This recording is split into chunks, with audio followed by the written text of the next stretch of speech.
welcome to another episode of Ask Jade. So today I'm going to talk a little bit about asset purchases versus stock purchases, or essentially selling your business. I'm using legal terms, of course. So let's talk about it. There is a difference on how you might actually end up selling your business. So, and obviously it depends on how your business is set up as well. If you're not a C Corp, you're not going to have stock, you can't really do a stock purchase. You can still sell the total interest in your LLC or whatever your business is.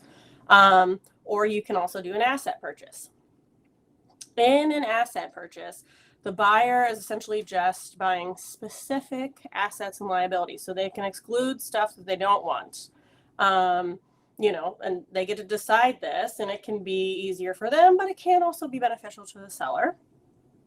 In a stock purchase, the buyer is purchasing the entire company, or, in an interest purchase, including all assets and liabilities. None are excluded. They're getting it all. So some of the advantages of an asset purchase, most buyers prefer this due to some tax advantages involved. So for example, if they're purchasing a company with assets that are highly depreciated, they get a step up in basis. That's, fun for them. In addition, like I said before, they can dictate what they're buying and what they're leaving behind. So they can carve this out. It does obviously make the agreement more complex, but it can be favorable to them, in the long run.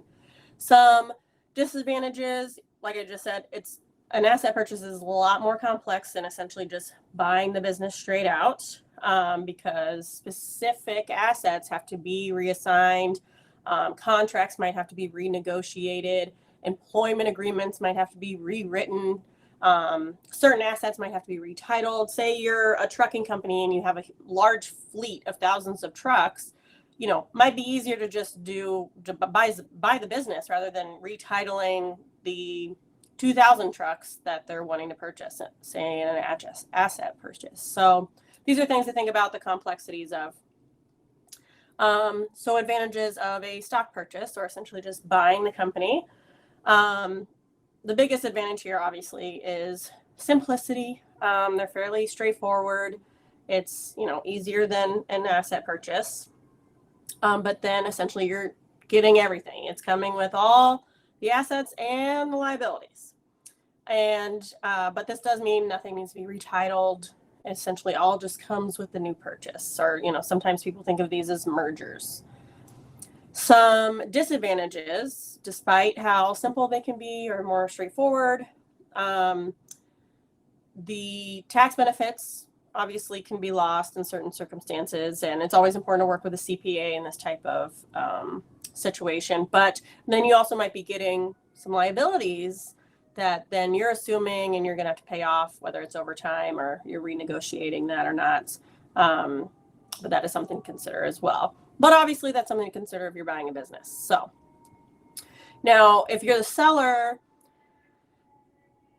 asset purchases can be a double-edged sword. On one hand, the buyer might offer more because it's a sweeter deal for them. It can also offer the buyer an opportunity to limit their exposure, obviously, to those liabilities. On the other hand, for the seller, they got to figure out how to liquidate the assets that aren't purchased then, and then wind down whatever is left of that business that wasn't purchased in the asset deal. So this can be a little complex for a seller. So it would depend, obviously, on the situation. Where a stock sale or just buying the entire business, this can prevent actually double taxation. And the proceeds are actually taxed at a lower capital gains rate. And in addition to this, you can rid yourself of what might be future liabilities and issues with contracts and so forth.